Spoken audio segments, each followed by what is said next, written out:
It was a 1,000-year stretch, a period that historians have labeled the Dark Ages. It began with the fall of the Western Roman Empire in 476 and ended with the first flicker of the Renaissance. But when you look closely at that long stretch of time, the first thing you notice isn't darkness. It's a chilling emptiness. A void where the great shifts in society, culture, and science seem to have vanished entirely. We're told this era was steeped in chaos and ignorance, that no one created anything new, and no meaningful achievements emerged. But have you ever asked yourself how that could possibly happen? For nearly a millennium, a continent that once gave birth to brilliant minds like Aristotle and Archimedes simply stopped thinking? And more importantly, who was it who first gave this period its name? The answer, it turns out, lies with the Church, or more accurately, with those who seized control of knowledge itself. When Rome fell and the secular world crumbled, the Christian Church rose like the last beacon of light still standing. But was this light truly meant to illuminate the way, or to simply blind the eyes? Ancient libraries and schools were burned or cleansed in the name of faith. Thousands of manuscripts in Greek and secular Latin quietly disappeared. Only those texts painstakingly copied into doctrinal Latin, a language accessible only to specially trained monks, were allowed to survive. And these precious, surviving texts were kept only in monasteries, churches, and eventually the Vatican's secret archives. No secular power was left strong enough to resist, and no independent scholarly system existed to verify the truth. For hundreds of years, what Europeans knew of their past was only what the Vatican allowed them to know. So was the Dark Ages truly an era of human backwardness? Or was it a manufactured fog designed to conceal something deeper, something darker? Perhaps history wasn't lost at all. It was simply sealed away. And if that's the case, the question is no longer what happened, but who wanted you to never know that it happened at all? Tonight, let's drift together with bedtime history into the flow of stories that have never been fully told. Because perhaps within those forgotten fragments, we might just rediscover a piece of the truth about history, the world, and ourselves. The year was 476 CI. It's the moment modern history books mark as the death knell of the Western Roman Empire. A boy of royal blood, Romulus Augustulus, was deposed by a barbarian general named Odoacer. An empire that had lasted for centuries vanished after a bloodless coup. This event, according to historians today, signals the start of the Dark Ages. Yet the strange thing is this: no one living at that time called it a collapse. No funeral bells rang out from the Roman Forum. There was no grand funeral for an empire that had once conquered nearly the entire Western world. And more unsettling still, no one truly recorded in detail what happened next. You'd think such a monumental event would leave behind a clear trail in history. Documents, chronicles, memoirs, at the very least letters, or first-hand accounts. But curiously, the deeper you dig into the centuries after the fall, the denser the fog becomes. Historical records grow fragmented and hazy, sometimes reduced to mere brief notes written by monks centuries later. It's as if the entire continent had fallen into a deep sleep, or someone wished it to appear that way. And then, one name begins to surface again and again. Not an emperor, not a scholar, but the Church. The moment Rome ceased to be a political center, it became the spiritual heart of a new, emerging world. The Church, once a small, persecuted sect, now wielded a kind of power the Caesars themselves had only dreamed of. The power to govern human souls and their collective memory. Who preserved history during this era? Not the schools. They had been dissolved. Not the intellectual class. They had fled, been silenced, or killed. It was the Catholic monastic orders monks who copied religious texts within their monasteries, translated ancient works, and decided what was worthy of preservation.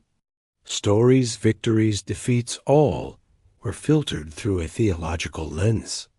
Even many of the earliest popes in the post-Roman period appear with roles that remain unclear. Did they truly exist as recorded? Or were they symbolic creations of a time left largely unverified? Between roughly 500 and 800 CE, Europe's historical record grows so thin, it seems the entire continent was erased from the map of history. Meanwhile, in the Middle East and Asia, records continued to flourish, detailed and reliable. Why was it only Europe that entered a blank void lasting 3 centuries? The question is not simply what happened, but rather what was kept and who had the authority to decide. Perhaps the fall of Rome was not an end at all, but the beginning of a new order, one where power no longer belonged to warriors on the battlefield, but to those who shaped history from the shadows. If you look at the historical landscape of Europe from the 5th to the 10th century, you won't see the colors of blood, fire, or breakthrough. Instead, you'll find a thin layer of dust covering everything, from the great structures that once stood to the very memory of its people. There are no clearly documented major wars, no scientific discoveries, no grand architectural achievements emerging from this period. It's as if the entire continent had slipped into a deep hibernation. But this was no natural sleep. It was as if someone had thrown a heavy blanket over Europe, blocking the light and erasing memory. Even cities that once thrived, Milan, Lyon, Cologne, left behind no new trace for centuries. No philosophical manuscripts, no paintings, no new maps, and strangest of all, no stories. Those who lived through that era, if they did, left no account, or their voices were erased by unseen hands. Meanwhile, if you glance toward China during the Sui and Tang dynasties, it was a golden age. Block printing was invented, musical instruments evolved, and poetry reached new heights. Further west, in the Arab world, science flourished. The astronomer Al-Khwarizmi laid the foundations of algebra, and the Library of Baghdad held hundreds of thousands of ancient manuscripts. And Europe? Europe seemed unaware of gears, astronomy, or even the compass. In a world where the East was ablaze with light, the West appeared to have been drained of its memory. Who stood to gain from this? The answer lies not beyond Europe, but within it, and it had been there all along, quiet, unwavering, and growing ever stronger, the Church. When the people believed they were living through an age of darkness, they wouldn't question. They wouldn't doubt the one truth preached from the pulpit, the word of God spoken through the mouths of priests. They wouldn't seek knowledge because books no longer existed. They wouldn't explore because any pursuit of knowledge was deemed heresy. The Vatican didn't need to force compliance through violence. They only needed to set one definition: darkness, and let fear do the rest. In a world without war, without debate, without invention, one might assume that nothing happened. But sometimes the most prolonged silence is the clearest sign of a hidden crime, the erasure of an entire chapter of human history. History is not merely what happened. It is what has been told. And when the only voices left to tell the story belong to men in clerical robes, that story will reflect not an objective truth, but a carefully chosen one. After the fall of Rome, nearly the entire secular scholarly network of Europe collapsed. Public libraries were abandoned. Secular schools closed their doors. Scholars, if they survived, either withdrew into isolation or bowed to the church in order to continue their work. In such a climate, the only places where manuscripts were still copied and preserved were within monasteries, hidden behind stone walls, where the light of knowledge was allowed to filter through only narrow slits under strict supervision. But here lies a detail few notice. Ancient Roman and Greek texts were not simply copied word for word. They were rewritten in ecclesiastical Latin, a variant of the language shaped by theology, narrower in meaning, harder to understand, and accessible only to a specially trained clerical elite. While classical Latin had once served the realms of law, literature, and science, Church Latin became the key that locked away the treasure of human knowledge. And the consequences? The mathematical writings of Pythagoras, the political theories of Cicero, the natural philosophy of Aristotle, if deemed incompatible with church doctrine, or reinterpreted, or simply left uncopied. Thousands of works labeled heretical, pagan, or unnecessary for the salvation of souls were burned, lost, or consigned to the dark vaults where no one could ever reach them again. Thus began a new era, one in which knowledge was no longer a light to enlighten mankind, but a tool to control it. If someone wished to learn history, they had to go through a priest. If they wanted to read an ancient text, they required permission and were taught to interpret it the right way. Independent verification vanished. Debate was forbidden. History became doctrine, and doctrine could not be challenged. It is often said, history is written by the victors. But in this case, the victors did not need to rewrite the story from scratch. They only needed to preserve what served their purpose and let the rest fade into oblivion. And so, within the shadows of stone monastery walls, a new version of history was crafted, not with blood and fire, but with ink and silence.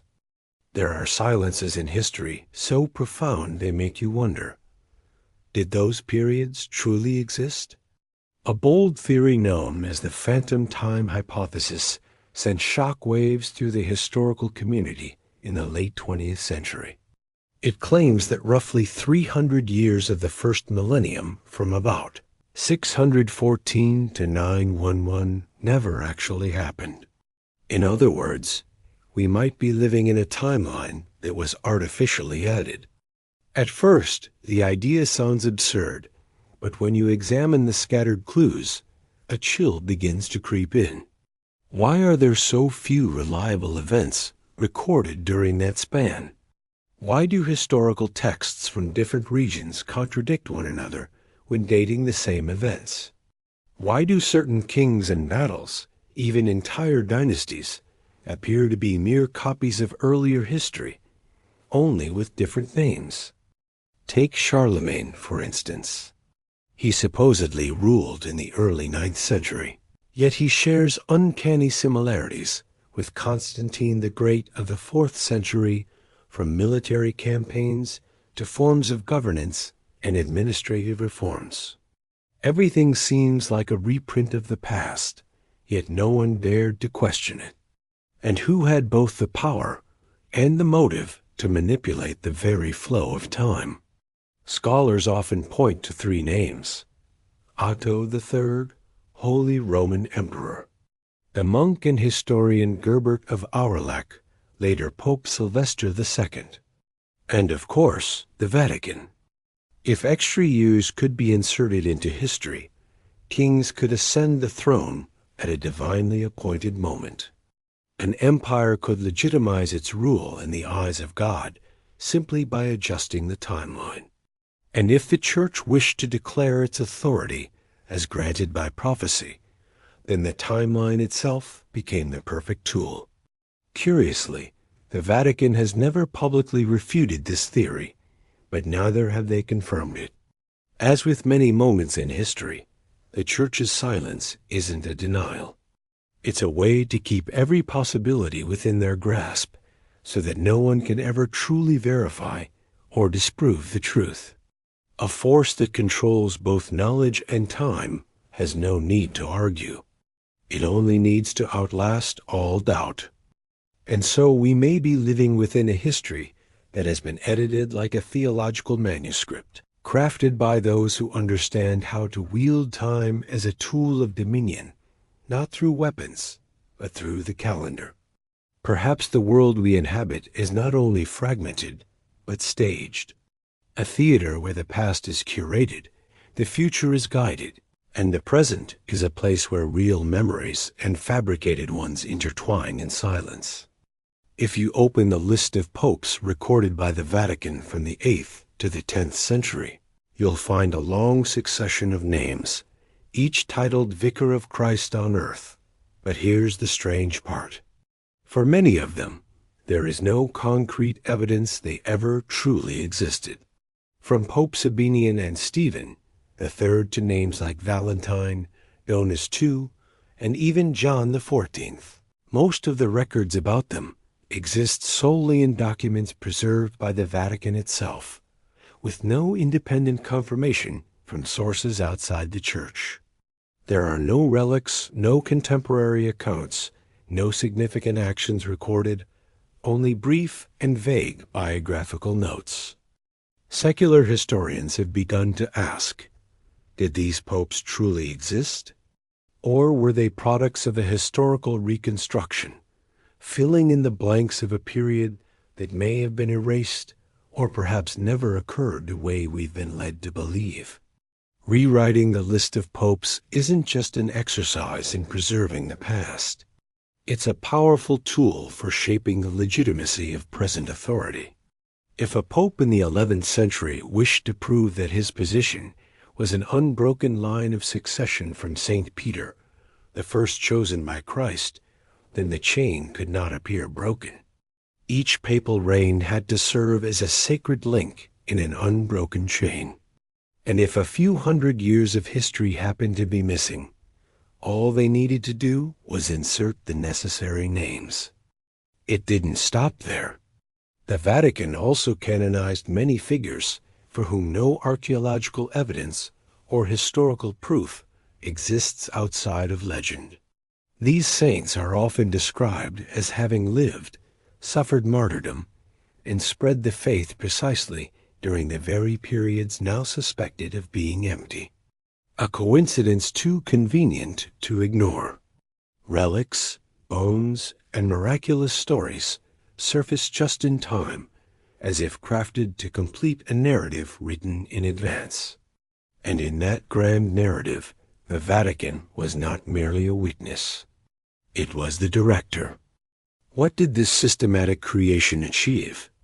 It built a sanctified history, and that conveyed a sense of timeless endurance and divine authority for the Church, a power that couldn't be questioned, for it appeared to flow directly from God through an unbroken lineage.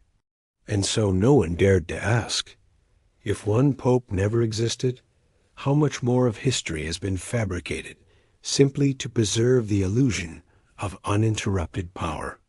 When memory is shaped by belief, and belief is controlled by those who hold history in their hands, then truth, even if it once existed, becomes just one version among many, permitted by those in control. If there is one thing that cannot be forged, it is the movement of the heavens. A total solar eclipse occurring at a specific location on a specific day can be predicted and verified with near-perfect accuracy, both in the past and the future. It's a cosmic clock, immune to politics or belief. And for that reason, astronomy has long been the most powerful tool for verifying historical timelines. But when modern researchers began comparing ancient eclipse records with the dates found in European history during the so-called Dark Ages, they uncovered troubling inconsistencies. Eclipses documented in ancient Greek, Jewish, or Chinese texts when cross-referenced with Western historical accounts, often had no corresponding event. Conversely, certain historical events claimed to have occurred on the day of an eclipse took place under clear skies. The discrepancies were not a matter of days, but sometimes decades, even centuries. So what happens when the truth written in the stars does not match the history written on Earth? In medieval Europe, astronomers, instead of being encouraged to investigate, were pressured to adjust their calculations to align with the Church's official timeline. If a celestial phenomenon didn't fit the accepted historical framework, it was branded erroneous, heretical, or even a trick of the devil. We often forget the Vatican once held sway over some of the most powerful astronomers in the world. The Vatican Observatory, the Specola Vaticana, was formally established in the 16th century. But long before that, the tracking of celestial movements was quietly conducted and recorded by members of the clergy. These records, never made public, formed a private database of time, space, and the shifting of history itself. Whoever controls astronomy controls the ability to redraw the timeline. And so the truth was bent to fit the religious history imposed by the Church. The sky did not lie, but men rewrote what the sky had to say. Today, modern algorithms allow us to reverse calculate astronomical events with precision down to the minute. And the gaps in European history grow harder to explain. Events once proclaimed as sacred, witnessed by the heavens with an eclipse, leave no actual trace in the sky. And the Vatican? They remained silent. Throughout the Middle Ages, those who dared to look to the stars and speak truths that conflicted with the Church's earthly narrative were silenced. Giordano Bruno was burned alive. Galileo was forced to recant, not because they were wrong, but because they had touched the forbiddance, the true clock of the cosmos. Once humanity loses its ability to accurately know where it stands in the flow of time, memory becomes fertile ground for all manner of myth. And the Vatican, by controlling the light from the sky, shaped how the world would forever see the darkness. It is often said that for nearly a millennium after the fall of the Roman Empire, Europe was plunged into an intellectual darkness. People had no knowledge of how vast the world truly was, no understanding of what lay across the oceans, and certainly no accurate maps. But if that is true, where did the ancient maps dating back centuries before the Renaissance come from? The problem arises when certain maps don't match the level of knowledge we are told existed during the so-called Dark Ages. The most famous example, the Piri-Reis map drawn in 1513, accurately depicts the coastline of South America, the west coast of Africa, and even a portion of Antarctica, as it would appear free of ice. According to Piri-Reis himself, this map was compiled from many ancient source maps, the origins of which remain unexplained to this day. How could a map created before the full age of exploration portray such accuracy? How did European cartographers possess data that, according to official history, no one in their generation was taught? And the most pressing question, where are those original source maps now? Archaeologists, historians, and independent researchers all point to one place, the Vatican's secret archives, buried deep underground behind layers of access restrictions and prohibitions. The Vatican holds one of the largest collections of ancient maps in the world. Yet less than 1% of this collection has ever been made public. The rest remains sealed, unsearchable, unverified, uncopied. And among those fragile sheets of parchment lie geographic traces that no one can explain through conventional logic. There are coastlines depicted long before official discovery of entire continents, islands that no longer exist, journeys mapped out that are absent from history books, yet align perfectly with modern satellite data. This raises a profound question. Was Europe truly as ignorant as we'd been taught? Could there have been a class of scholars, clerics, and cartographers who knew far more, but were forbidden to speak of it, or simply replaced by a sanitized version of history? And if the Vatican holds these maps, what exactly are they protecting? The truth, power, or a version of the world that, if revealed, might topple the entire structure of history as we know it? A map, after all, is more than a tool of navigation. It's how humanity defines its place in the world. If you don't know where you are, you can be led anywhere. And for centuries, the Vatican has held that power, the power to redraw the world and then hide it. When the maps vanish, history ceases to be a journey and becomes a maze where you can only follow the paths chosen for you. And perhaps deep within the stone vaults beneath the Vatican, the way out still exists, but you have never been allowed to see it. We are taught that after the fall of Rome, Europe entered a dark age that lasted nearly a millennium. Knowledge vanished. Art fell silent. Science was forgotten. People no longer knew how to build as their ancestors had. They lost their understanding of the stars and even forgot how to operate the ancient water systems. A bewildered Europe wandering among the ruins of a fallen civilization.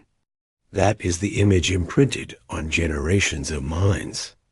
But what if that image was a carefully constructed illusion? Scattered across Europe are pieces of evidence that raise troubling questions. Intricately crafted bronze gears, unearthed in the soil of Germany, aided squarely within this so-called backward era. Astronomical instruments of astonishing precision discovered in abandoned monasteries. And underground aqueducts, anti-gravity vaults, geothermal heating systems found in remote countryside villages, places with no known trace of ancient Roman civilization. Who built them? Who understood how they worked during an age we are told was steeped in ignorance and superstition? Mainstream history calls them anomalies, archaeological oddities. And as usual, when something cannot be explained, it is quietly ignored. And in the face of such discoveries, the Vatican chooses silence. Let us not forget, most archaeological excavations across Europe, especially in regions once owned by the Church, must receive approval from local authorities and the quiet consent of the Vatican. In many cases, significant artifacts are removed to preserve them and are never heard of again. A few independent archaeologists have spoken out about this interference, but they are sidelined, stripped of funding, or barred from excavation sites. In academic circles, they are branded conspiracy theorists, even though their findings often threaten to shake the very foundations of accepted history. The bigger question is this: did Europe truly lose everything? Or rather, was certain knowledge deliberately hidden to keep the narrative of a dark and ignorant age intact? For a Europe that had inherited Rome's light, that had invented and understood, would pose a threat to any institution seeking to monopolize truth. And if you can control the story of backwardness, you also control who appears to bring the light. The Vatican, by maintaining its silence in the face of evidence that contradicts its narrative, does not need to lie. It only needs to uphold the story. And sometimes, silence is the most powerful form of control. Not all truths are buried. Some are preserved but delayed, slowed down, their natural progress distorted. And it is in this delay that true power is born. When we look back at the progress of human civilization, a strange pattern emerges. From ancient Rome to the Renaissance, the pace of invention was almost frozen.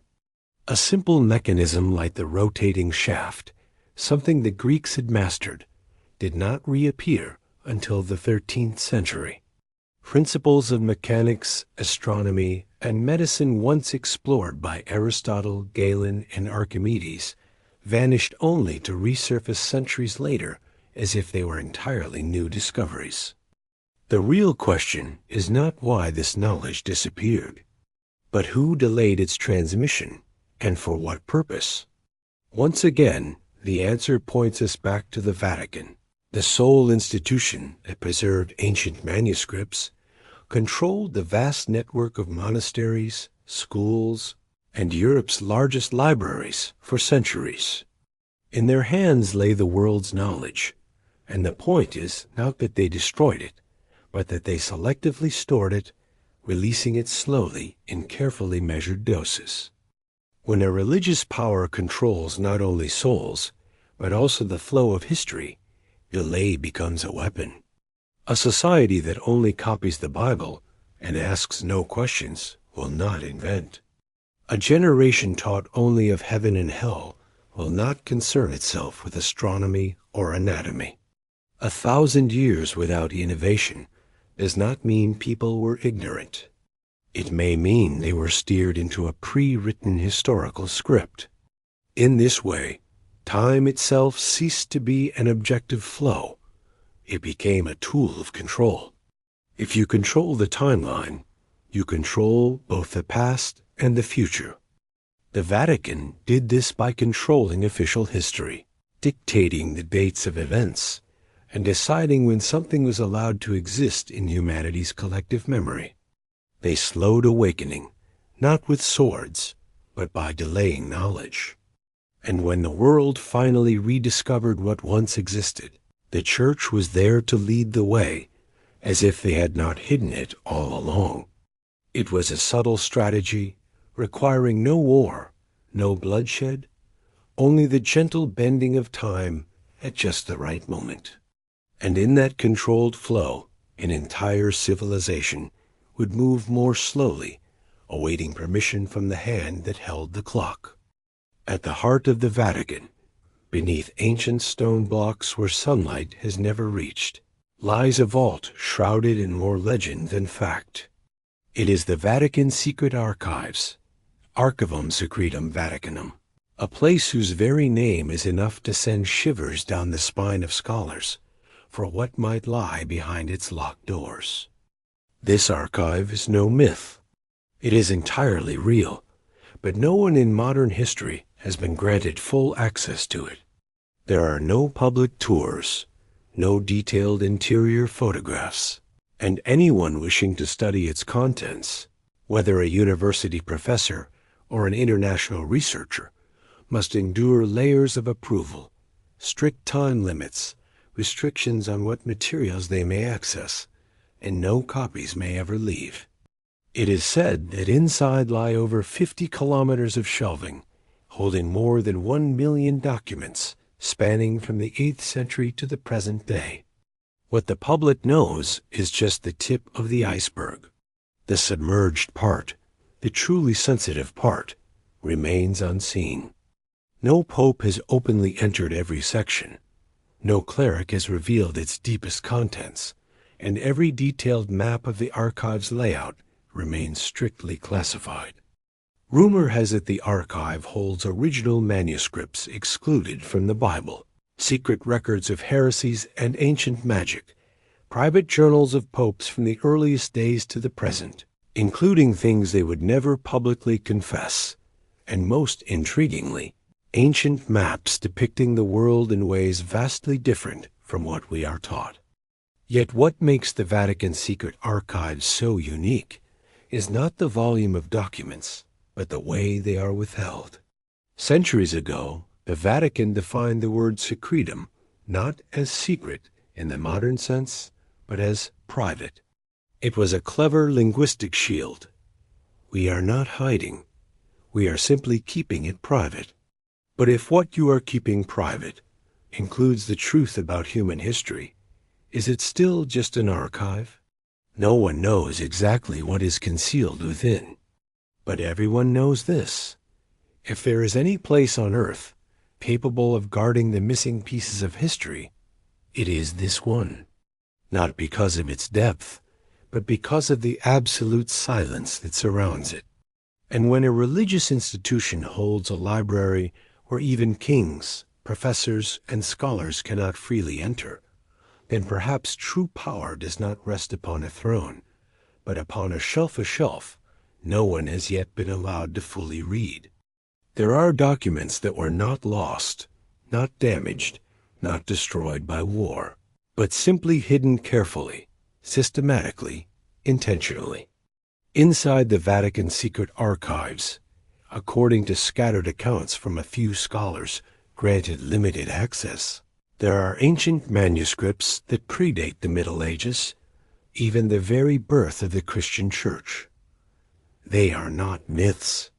They do not come from distant Eastern lands. They are the products of a body of knowledge that once existed within Europe itself, before that light of knowledge was dimmed beneath the cloak of faith. Some of these manuscripts are said to be written in ancient languages, not yet fully deciphered, perhaps a Proto-Latin or even heretical Greek. They contain astonishingly accurate astronomical records, anatomical diagrams of the human body, and philosophical reflections that far surpass the theocratic worldview the Church would later impose. Why are they hidden? Because they conflict with the constructed order.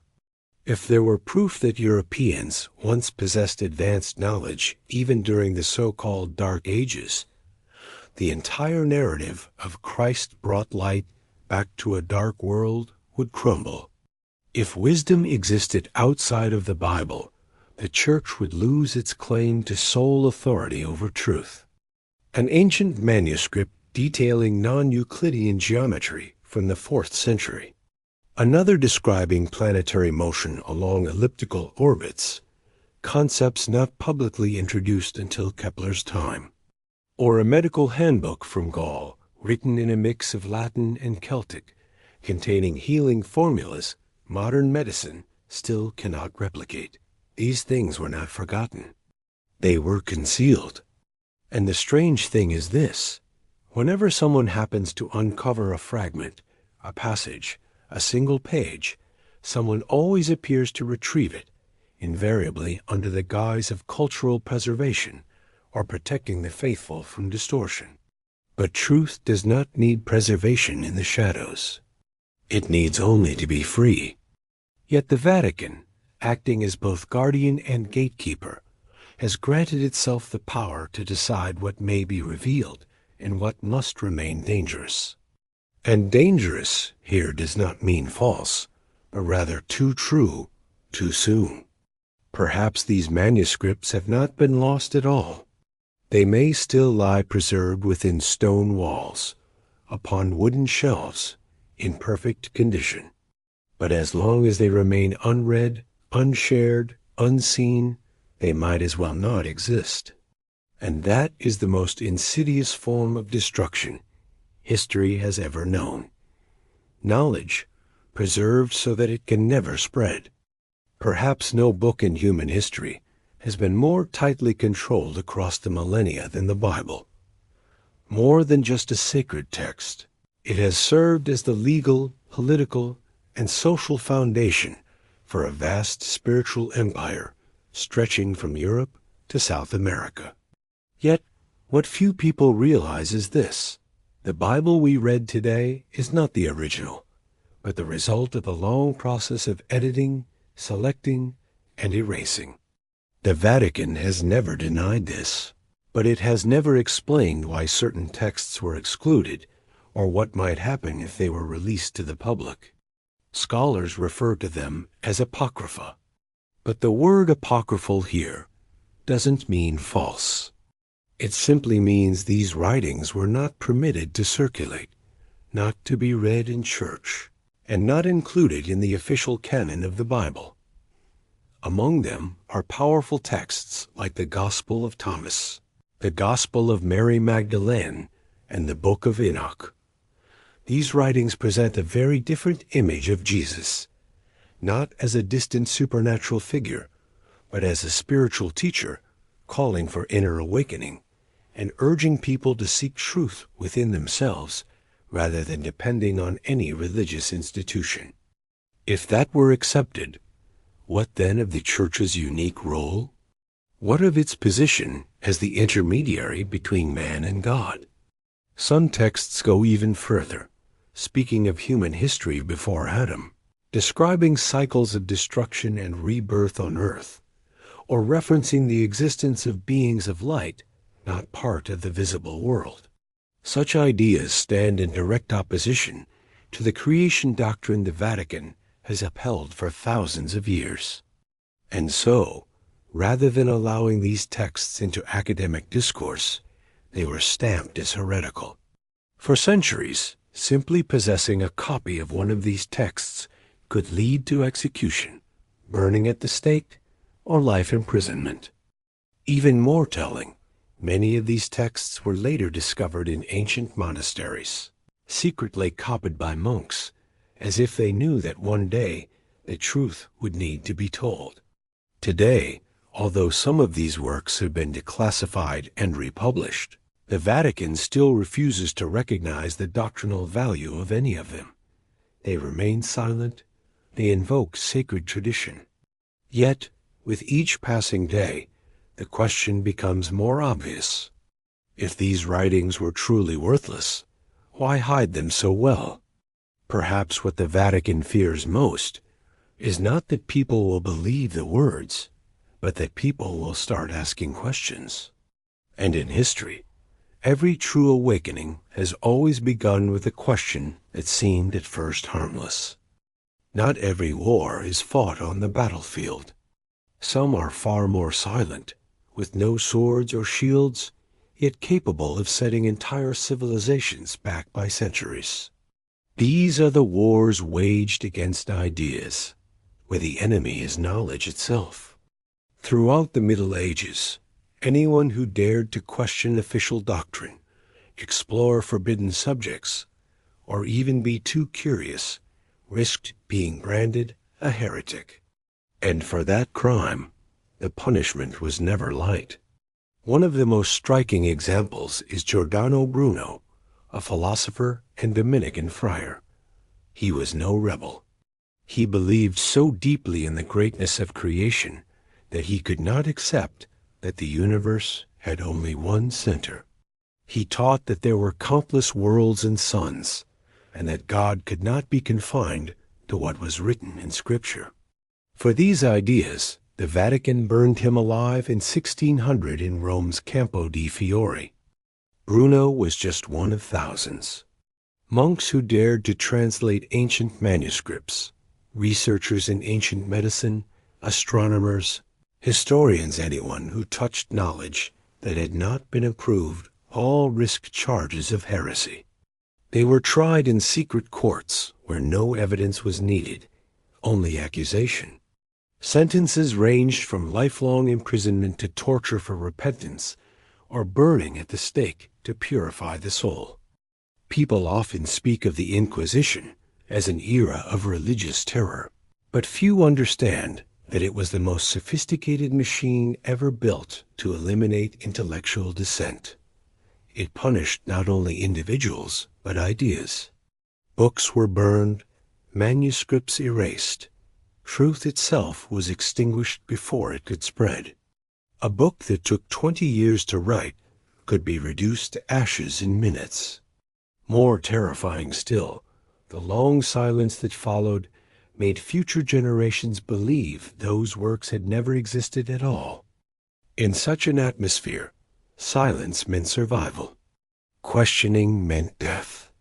And over time, silence itself became a form of complicity, allowing an entire continent to drift into a slumber of knowledge that lasted for centuries. The Vatican, wielding power as both religious authority and political force, and as the keeper of knowledge, had no need to prove it was right. It only needed to maintain control, purge those who were too awake, and that was enough to keep truth buried in darkness. When we think of medieval monastic orders, we often imagine peaceful monks living in remote monasteries, reading scripture and copying the Bible. But beneath that serene image lay a highly organized network, quiet yet far-reaching, operating much like an intelligence service whose true mission was books. From the 8th century onward, as empires collapsed, libraries disintegrated, and ancient knowledge scattered across the land, the Church embarked on a subtle yet relentless campaign to collect every surviving manuscript before it could fall into heretical hands. Who carried out this mission? Not popes, not kings. The task fell to the monastic orders, particularly the Benedictines, who were present in nearly every major monastery across Italy, France, England, and Germany. The Franciscans and Dominicans, too, were part of this quiet quest. And perhaps the most formidable of all, the Jesuits, men of intellect, strategy, and absolute loyalty to the Vatican. Under the banner of spreading the faith and preserving religious heritage, monks were granted access to every land, every library, and every scholar known to possess valuable manuscripts. They did not arrive with swords, but with invitations, prayers, and empty satchels ready to be filled. Countless ancient texts, Greek, Roman, Persian, Egyptian, from mathematics and philosophy to astronomy, were borrowed for safekeeping and never returned. Entire libraries that once held thousands of books, after a century under the care of monks, were reduced to shelves containing only the Bible and its commentaries. Anything that did not serve doctrine was removed or rewritten to fit theological narratives. And the originals, of course, they were not burned. The Vatican was far more refined. The texts were placed somewhere safe where no one could see them, access them, or even know how many existed. The Vatican's secret archives became the final resting place for most of these manuscripts. And it was through these quiet, persistent, subterranean monastic channels that the Vatican amassed not only the faith of the Western world, but the deepest memory of human civilization itself. For centuries, these monks were more than clerics. They were archivists, censors, and erasers of history. There was no need to destroy. Possession alone was enough. There was no need to argue. Silence sufficed. And as the ancient light of knowledge was hidden behind stone walls, people began to believe the world around them was truly dark, because the light had been gathered into a single lamp held by those who would allow it to shine only when they deemed it fit. When the light of knowledge is gathered into a single place, and all others are forced to live in darkness, the inevitable happens. Some will find a way to keep the light for themselves. Not everyone bowed their heads. Not every scholar was burned at the stake. Some survived, not by betraying the truth, but by hiding with it. And slowly, over time, across generations, a secret network began to form, the secret societies. There is no official record pinpointing when these societies first emerged, but from the 11th to the 14th centuries, their traces began to appear. Strange symbols etched into churches, mysterious carvings in crypts, architectural works of remarkable sophistication that contained knowledge well beyond their era. Among them, the most prominent, Freemasons. Originally master builders, they evolved into a closed intellectual community rich with codes, rituals, and an intricate hierarchy. They constructed Europe's greatest cathedrals, yet adorned them with symbols unrelated to Christianity. The sun, the moon, the eye, spirals, mathematical ratios. The Rosicrucians, a mystical brotherhood rumored to possess ancient wisdom from Egypt and Babylon, passed down through generations in handwritten manuscripts and layered metaphors. Alchemists, branded by the Church as sorcerers, were in truth chemists, philosophers, and astronomers seeking truths beyond the boundaries of sanctioned faith. These societies shared a common thread. They did not deny religion, but neither did they submit to it. They believed there existed a primordial stream of knowledge, deeper, older, and truer, which predated the religious institutions that later sought to redefine reality. And most crucially, they suspected that the Vatican had seized much of that knowledge and buried it behind stone walls. This is why many Masonic symbols can be read as underground maps, a way to pass on truth through imagery during times when spoken words could lead one to the stake. Geometric designs, symbols like the letter G for God, geometry, and gnosis, and the compass and square, all encoded ancient wisdom understood only by those who were initiated. These secret societies didn't openly confront the Vatican, but in the shadows, they served as a counterbalance.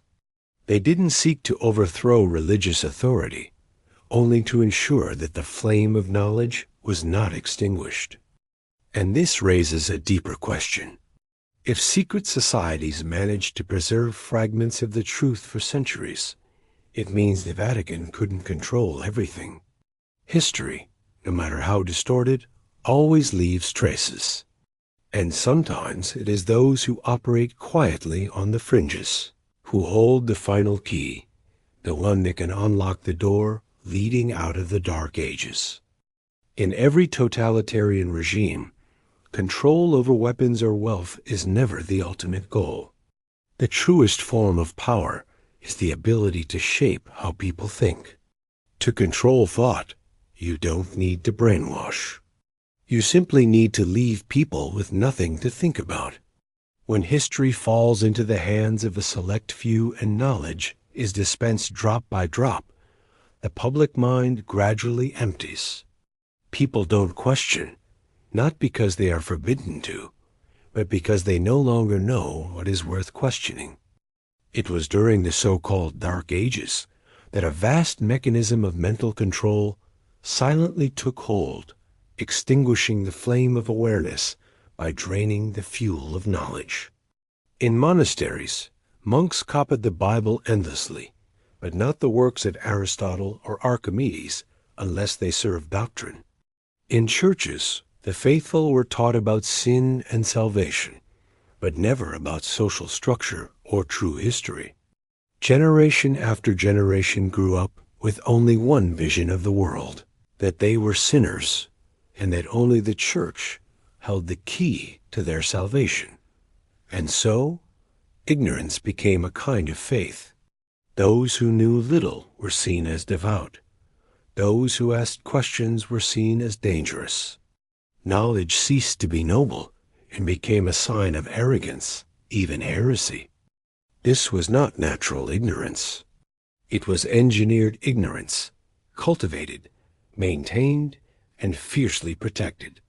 In many regions, literacy was forbidden to the general population. For centuries, only the clergy were allowed to read. Even monks were denied full access to the Bible, taught only those portions deemed appropriate. The church didn't need to oppress every nation. It only needed to keep the world shrouded in a fog of unknowing. And when you live your entire life in the fog, you will think it is light. The most frightening part is this. When ignorance becomes the norm, the one who knows too much is seen as the outcast. The world falls into a cycle. And when the Vatican holds the keys to both memory and the future, it needs to say nothing at all. It only needs to remain silent so that we may all continue to live in a dream where truth has been replaced by convenience. And light is something you're only allowed to see when someone permits it. It is a bitter irony. While science is born from curiosity, during the era known as the Dark Ages, that very curiosity became a sin that could not be forgiven. Not because science was wrong, but because it was right. When Galileo Galilei peered through his crude telescope and declared that the Earth revolved around the sun, he was not merely making a scientific statement. He was shattering an entire worldview. When where mankind was taught it was the center of the universe, a worldview the Vatican had sealed with faith and authority. For that declaration, Galileo was put on trial and forced to recant the truth before the Inquisition, not because it was false, but because it threatened the system of control. He survived, but spent the rest of his life under house arrest because he dared to look to the sky and speak what he saw. But Galileo was not the first. Before him came Roger Bacon, a 13th century English scientist imprisoned for pioneering ideas in optics and experimentation. There was Michael Servetus, burned alive for challenging certain doctrines. And there were hundreds, perhaps thousands, of other scholars, nameless and unrecorded, erased from collective memory simply because they dared to think differently. The issue was never the content of science. The issue was control of the truth. When the Vatican declared that all truth must pass through the gate of doctrine, any theory that did not fit was forbidden to exist, no matter how correct it might be. Medieval universities were not bastions of free thought. They were institutions where students were trained to think correctly and obey dogma, not to seek truth. Ancient scientific texts were hidden away or permitted only for a select few. Knowledge was boxed in. Anything beyond the box was heresy. Even more frightening was the collective fear that emerged. People stopped thinking, not out of ignorance, but out of fear that a single wrong thought could lead them to the flames. And so, science became a stranger in the very lands that had once given it birth. It was not until centuries later, with the intellectual revolutions of the Renaissance and the Enlightenment, that humanity began to shake off the invisible chains. But by then, how many years had been lost? How many inventions had been stifled? How many truths were killed before they could be born? And the most haunting question of all, how many truths still lie hidden in the vaults where no light has yet been allowed to shine? Imagine an age where people knew how to build complex irrigation systems and design structures far ahead of their time, and then all of it suddenly vanished from the timeline. Not because of war, but because it didn't fit the story those in power wanted to tell. For nearly a millennium, from the fall of the Roman Empire to the dawn of the Renaissance, Europe is said to have fallen into a deep slumber, a period with no major inventions or scientific progress. Yet curiously, other civilizations did not sleep. During that same time, China invented the printing press and the compass. The Islamic world advanced optics and translated the entire treasury of ancient Greek knowledge. India made breakthroughs in mathematics and astronomy. Only Europe, under the Church's control, seemed to know nothing.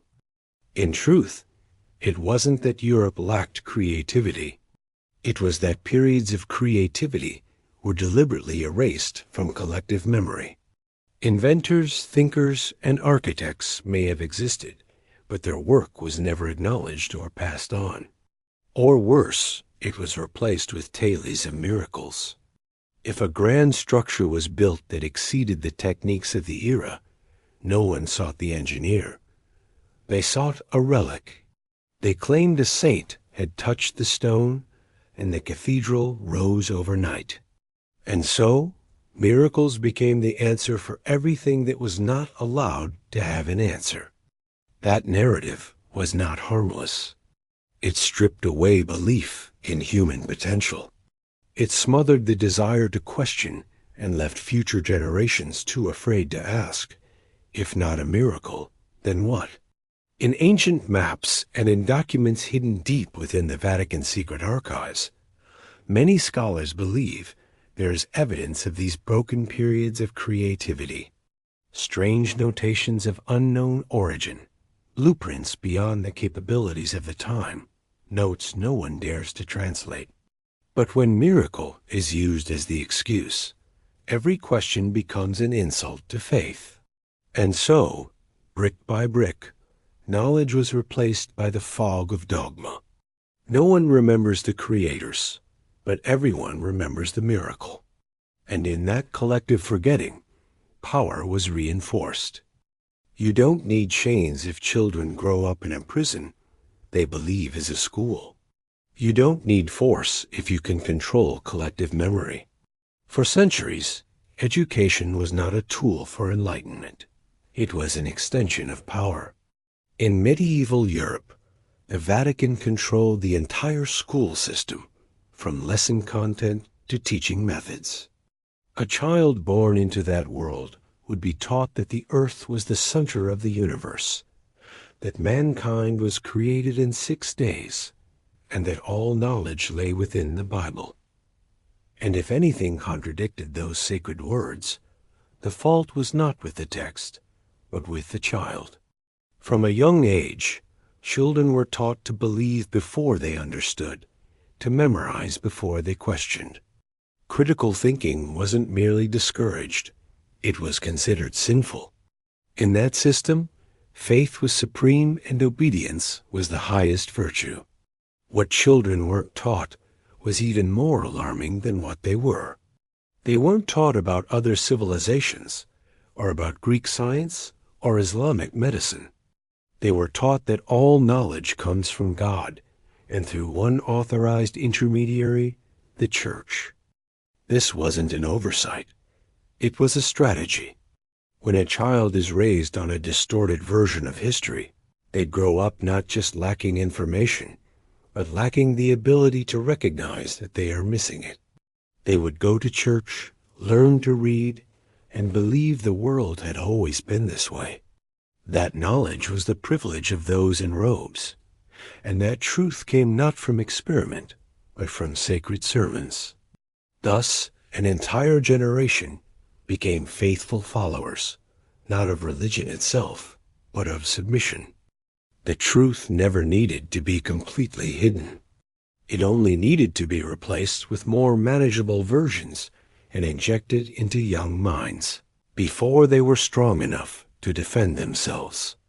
This is why even today certain parts of history remain blurred, simplified, or replaced with myth. Not for lack of information, but out of an ancient fear that if too many people understand history correctly, they will start asking questions. And when a generation capable of asking questions emerges, power begins to crack. When people think of controlling history, they often picture manuscripts burned or scholars silenced. But there is a subtler way, quieter yet more effective than any flame ever lit by the Inquisition: the textbook. In the 19th century, with the rise of nationalism and standardized education, European nations began building public school systems, teaching millions of children what was deemed truth. And in this process, history became a political tool. The concept of the Dark Ages was not commonly used during the Middle Ages themselves.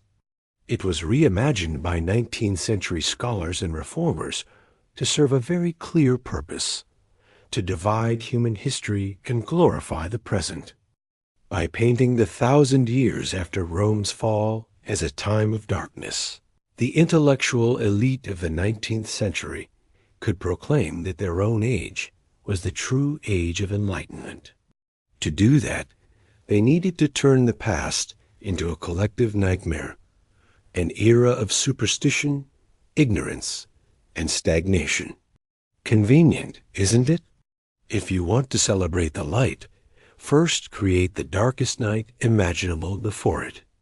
But why did the Vatican remain silent as the Middle Ages were portrayed so negatively? Because they didn't need to respond. For centuries, through their control of knowledge, they had already left behind a fragmented historical legacy, one perfectly suited to being labeled the Dark Ages. And once that label was stamped onto textbooks and taught in schools, it became truth. The 19th century textbook did not merely record history. It established official memory. Students were taught a neat, linear history. Greece to Rome, to Dark Ages, to Renaissance, to Enlightenment. A tidy story, easy to remember. But it ignored so much. It ignored the forgotten achievements and the crucial role of the Islamic world and the East. And most of all, it ignored the deliberate obfuscation and control the Vatican had exerted in shaping the so-called darkness. Thus, in classrooms across Europe, millions of children grew up believing there had been a time when nothing progressed. No one taught them to ask why. And who told this story? No professor mentioned the secret archives. No textbook questioned the disappearance of centuries of historical records. No one suggested that the Dark Ages might be a coat of black paint brushed on by those who wish to make themselves appear whiter and brighter. Have you ever noticed that in nearly every movie set in medieval Europe, the sky is always gray? Crumbling castles, muddy roads, peasants in rags, and always a dark church looming in the background, its giant cross casting a shadow over all. This is no accident. Cinema, especially since the 20th century, has become humanity's unofficial historian. And in the case of the Dark Ages, it hasn't merely retold history. It has redefined an entire era. While 19th century textbooks created the concept of the Dark Ages, mass media turned that concept into an emotional truth. People don't need to read a single document to believe that medieval times were a black hole of ignorance. They've seen it on screen, they felt it, they believe it, and here lies the danger. What we feel strongly, we rarely question. From films like The Name of the Rose and Braveheart to countless series about witches, heretics, and inquisitions, the imagery is recycled endlessly. A stern church, ignorant peasants, dungeons, and torture. Rarely do we see the advanced Islamic learning centers, the sophisticated ancient maps, or the influence of Eastern knowledge on Europe at that time. Why? Because the narrative of a dark age, where the Vatican was the only light, is far too convenient. It's easy to script. It offers clear contrasts. And most importantly, it aligns perfectly with what those in power have long wanted the public to believe. Once the image of the Dark Ages has been seared into our collective memory through film, comics, games, and documentaries, any effort to reclaim the truth starts to feel like counter-propaganda. Those who question are branded extremists. Those who doubt are seen as eccentric.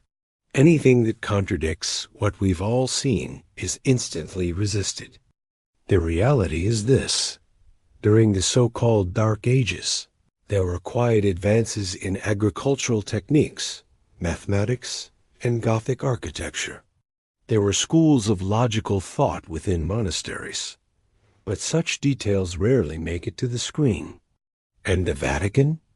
It remains there, sometimes criticized in dark portrayals, yet simultaneously maintained as the sole beacon of knowledge in a supposedly ignorant world. A strange but useful contradiction. So when a child grows up learning from standardized textbooks, while consuming hundreds of hours of media built around the same narrative, at some point, history stops being a question and becomes a completed picture. A picture painted by directors, screenwriters, and the sponsors behind the camera, not by those who actually lived through the era. And thus, the truth does not die in the dark. It dies beneath the spotlight. When an institution claims to be the center of truth, the first thing the world is entitled to ask is, "Let us see everything you know." But with the Vatican, that has never happened. For centuries, the Church has confiscated, censored, and banned thousands of texts, from ancient manuscripts and scientific records to historical documents and writings from older belief systems. Many of these works were placed on the Index Librorum Prohibitorum, the Index of Forbidden Books, an official list that existed from 1559 until 1966. Even though that list was eventually abolished, reality remains unchanged. The banned works were never re-released to the public. The question is why. If those texts were truly in error, let modern scholars critique them. If they are harmless, why hide them? The Vatican, however, has chosen a different path. At the heart of Vatican City lies a place where even the most seasoned researchers cannot roam freely, the Vatican's secret archives. Though the word secretum originally meant private, in practice it means sealed. Only a tiny number of scholars are granted access. Each must request specific documents, one at a time. No photography allowed, no copying at will, and any material that contradicts church doctrine is kept in the deepest vaults where only the chosen few may ever tread. So what is being hidden? Some scholars believe there are documents that reveal periods of human advancement erased from the official timeline. There is proof of the true influence of pagan, Arab, and Eastern knowledge on early Christian philosophy. And perhaps there are writings that show many revealed truths were, in fact, editorial decisions. The refusal to release these works is not forgetfulness or neglect. It is strategy, because once those ancient texts see daylight, the entire historical narrative will have to be rewritten, not just about the Dark Ages, but about the Vatican's true role in creating the very shadows that define that era. We cannot know for certain what is still locked away, but silence stretched across centuries is itself a sign that something needs to stay hidden. No one burns books in the digital age. But if the books are sealed away in a vault with no key, how is that any different than if they never existed at all? And in the absence of truth, the official story continues. Taught in classrooms, shown in films, retold by tour guides at St. Peter's Basilica, where the light shines so brightly, no one stops to notice the darkness beneath. Modern history tells us that humanity fell into darkness after the fall of Rome, and then, nearly a millennium later, awakened in the brilliant light of the Renaissance, an age where Leonardo da Vinci redrew the dream of flight and Michelangelo carved the essence of humanity. Sounds like a fairy tale, doesn't it? But if we take a step back and ask, where did the Renaissance truly begin? And why, after 1,000 years of silence, did human creativity suddenly erupt in such dazzling form? The popular answer is they rediscovered ancient Greek and Roman civilization. But something about that doesn't quite add up. Why did this knowledge vanish for a millennium only to be accidentally rediscovered? How did individuals in a society still socially underdeveloped reach such astonishing depths of thought and artistry? And these ancient sources they found, where did they come from? Who safeguarded them for 1,000 years? And why did they surface precisely when they were needed? Once again, the path leads back to the Vatican. Many records suggest that monastic orders had long collected, copied, and preserved countless ancient manuscripts, not to be published, but to be stored. Then, in the 15th and 16th centuries, at a moment when the Church faced a crisis of image and authority, parts of this knowledge were quietly released, branded as rediscovered, and history recorded the moment as the Renaissance. Thus, humanity did not step forward. It turned back into a room from which it had once been exiled. What had been locked away was now selectively reopened, and the narrative of history was artfully repainted. The great painters, astronomers, and anatomists became icons of a new enlightenment. But how many of them had access to Forbidden's church-held materials? How many had to collaborate closely with the clergy to avoid falling into the trap of heresy? The Renaissance was not an explosion born from the stones of the earth. It was more like a carefully staged performance where discoveries were released in waves. And if what the Renaissance delivered had in fact already existed, even flourished during the so-called Dark Ages, then the entire historical timeline deserves to be re-examined. Perhaps we never truly lost knowledge. It was simply hidden by those in power, only to be returned at a time most convenient for their own shining moment. That light, brilliant but controlled, did not come from a new dawn. It came from a lamp lit within a darkness they themselves had created. Truth doesn't need to shout. It is often the things repeated too often, too perfectly, by the book, that should raise suspicion.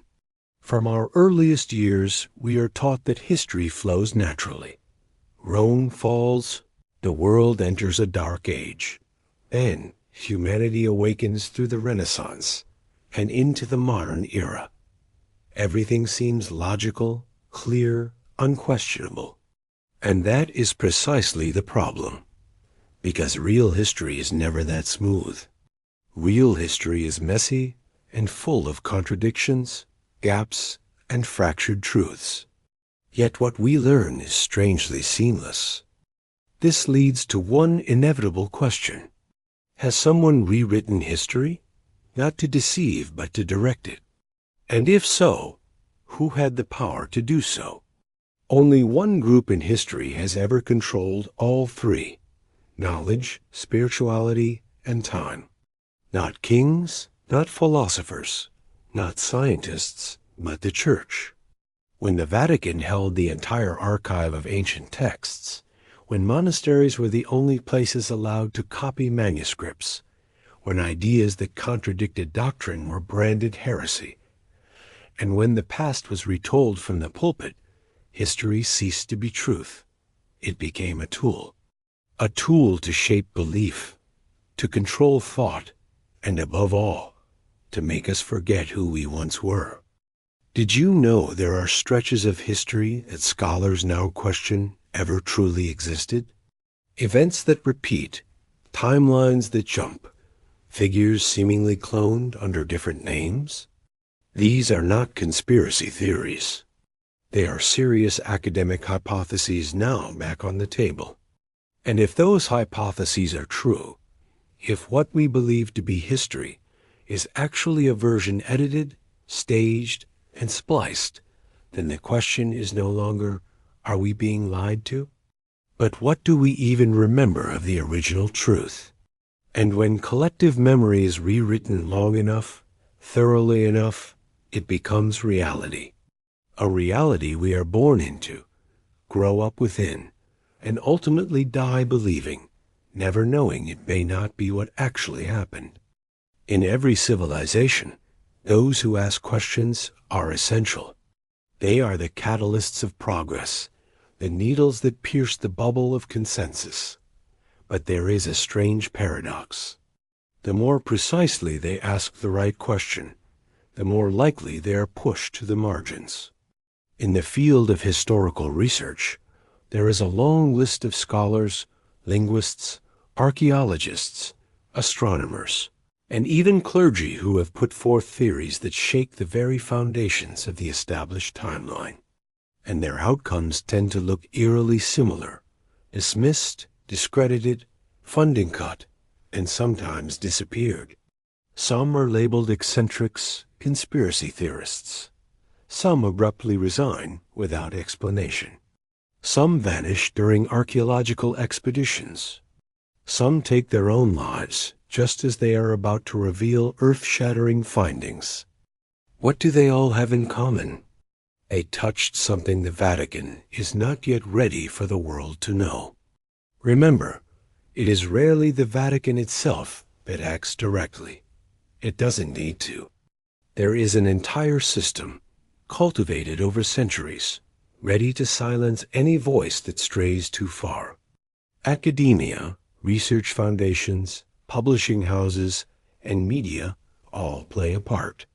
Even stranger, dissenting studies about gaps in the historical timeline, anomalies in ancient calendars, illogical maps, and pre-Christian texts almost never appear in mainstream academic journals, not because they're wrong, but because they don't fit within the carefully constructed historical framework. There are independent researchers who argue that the Dark Ages were merely a layer of darkness painted over a period of remarkable advancement. Some have shown that many historical figures were name-cloned to fill in fabricated stretches of time.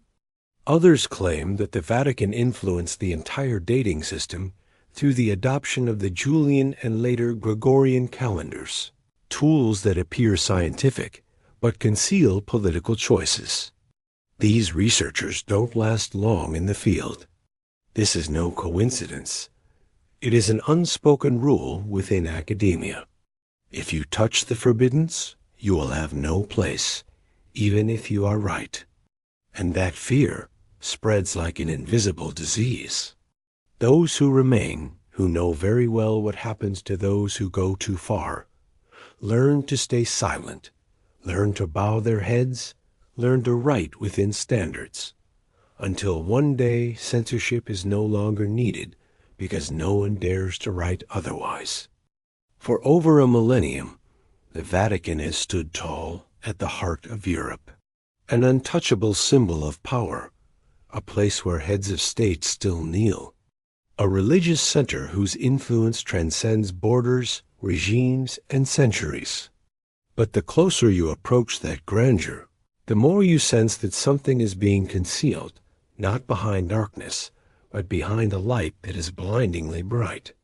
On the surface, the Vatican presents itself as a spiritual leader, a beacon of compassion, a guardian of ancient moral values. Yet, at the same time, this very institution controls the world's largest archive with millions of documents never released to the public, burned thousands of manuscripts and books deemed heretical, imposed the historical timeline through calendar reforms, crafted the image of the Dark Ages while controlling the only sanctioned source of light, remains silent in the face of archaeological, astronomical, and cultural evidence that contradicts established doctrine, protects its religious power structure by controlling collective historical memory. This raises the question, is that the role of a spiritual leader or of a gatekeeper of knowledge? Perhaps the Vatican once had its reasons. Perhaps they believed humanity wasn't ready for the full truth, that social order required stability, not chaos born from conflicting narratives. But faith cannot survive without the freedom to choose, and knowledge cannot be preserved by hiding it. Because if the Vatican truly holds the light, that light should not be locked away beneath cold stone vaults. If they are true guardians of truth, the truth should be shared, not censored. And if the truths the Vatican holds have the potential to reshape human history, then silence is no longer a virtue. It is a sign. No one denies the spiritual role the Vatican has played, but no one should deny this either. When an institution holds vast knowledge in secrecy, it ceases to merely guide. It becomes the gatekeeper, deciding who may enter the past. And when the past is locked away, the future becomes nothing more than a carefully edited version of what they want you to believe. History is often compared to a river. But what happens if someone redirected that river long ago, and we never knew? One of the most controversial theories of modern times, yet increasingly discussed in independent historical circles, is the phantom time hypothesis. This hypothesis suggests that a large portion of medieval European history was inserted specifically, that nearly 297 years never actually happened, including much of what we call the Dark Ages. And if this is true, then the current year is not 2025, but perhaps only 1725. Sounds impossible? Let's examine the arguments. First, there is very little solid archaeological evidence, written records, or verified artifacts for many events supposedly occurring between the years 600 and 900. Much of this period's history relies entirely on records written or rewritten by the Church. Second, astronomical events, eclipses, comets, planetary cycles don't align with medieval timelines. When modern astronomers cross-reference these events using simulation software, they find discrepancies of hundreds of years in some cases. Third, historical figures appear strangely similar, showing up under different names across nearby dynasties, yet with nearly identical descriptions, behaviors, and roles. Is this coincidence or an attempt to fill in artificially created time? Fourth, and perhaps most important, who benefits from adding nearly 300 phantom years to the timeline? The answer once again leads us back to a familiar place, the Vatican. By shaping the timeline, the Church not only gave its power structure the illusion of ancient longevity, it also created a safe distance between the fall of Rome and the modern era. If people believe they have emerged from a millennium of darkness, they are less likely to question the narrative. Some ancient texts even used the Anno Mundi calendar, counting from the creation of the world, and the Byzantine calendar, both of which mark time differently than today's system. The later switch to the Gregorian calendar caused even more chaos in dating events. So, who can be absolutely certain that our current year count is correct?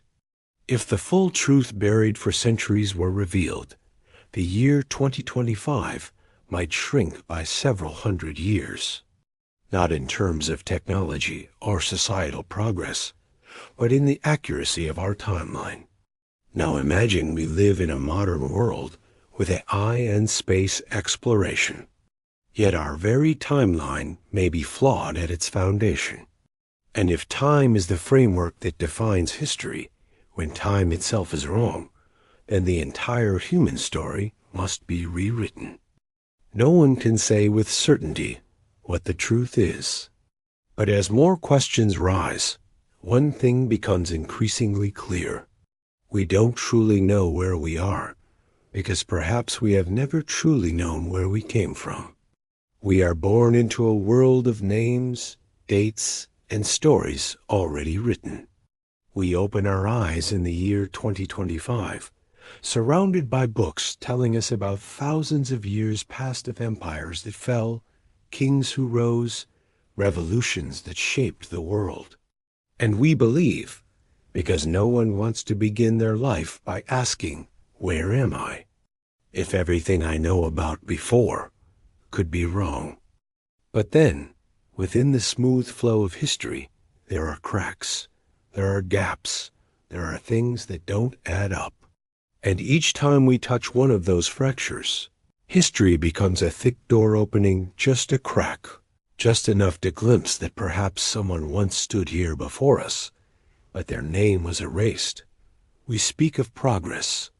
But if the beginning of this journey has been rewritten, hidden, or worse, invented, then we no longer know how far we've really come. We no longer know if we're living on the true day of the story, or if we're simply rereading an old script thinking it's new. And when we forget the true past, we lose more than memory.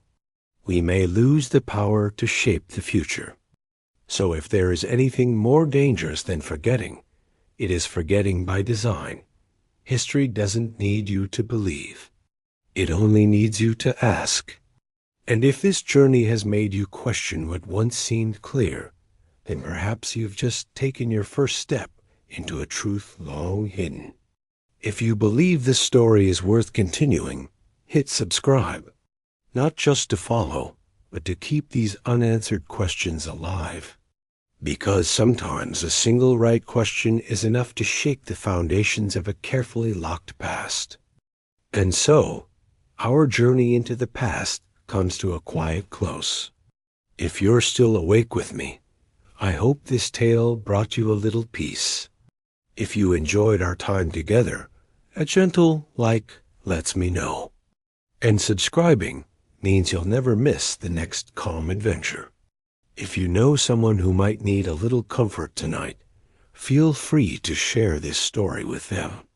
Thank you, truly, for being here. Until next time, I wish you the sweetest dreams.